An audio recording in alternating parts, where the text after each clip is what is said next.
Hello guys, tara't samahan niyo po ako maghatid ng panibagong update itong road rehabilitation along PN Roa Senior Avenue. Ano na nga ba ang kasalukuyang kaganapan sa proyektong ito? Bakit habang tumatagal mas bumabagal na nagiging sanhi pa ng malalang trapiko sa kalsadang nagdudugtong sa kanluraning bahagi ng lungsod ng Cagayan de Oro? Tara na't ating alamin, samahan niyo ako, let's go!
Ilang linggo na rin ang lumipas.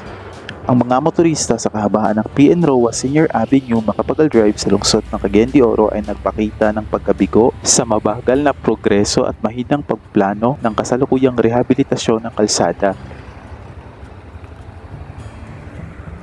Ang proyekto ay nagdulot ng matinding trapiko sa kalsadang ito na isang mahalagang koneksyon na nag-uugnay mula Uptown CDO papunta sa bahaging kanluran.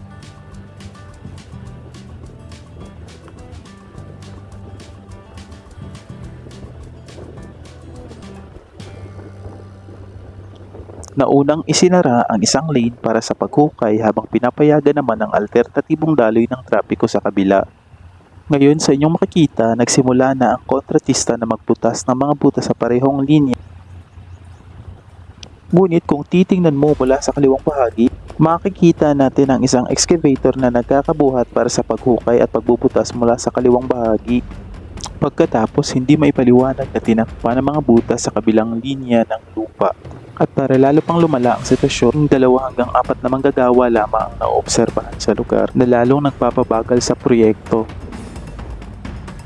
Sa simula, maayos naman ang daloy ng trapiko sa kahabaan ng PN Roa Senior Avenue habang isinasagawa naman ang mga gawaing pang-drainage. Pero nang magsimula ang kontratista na butasan ng aspalting na kalsada, nagsimula na bang bumuhos ang trapikong malala. Itong makikita natin sa gilid ay ang isinasagawang drainage system.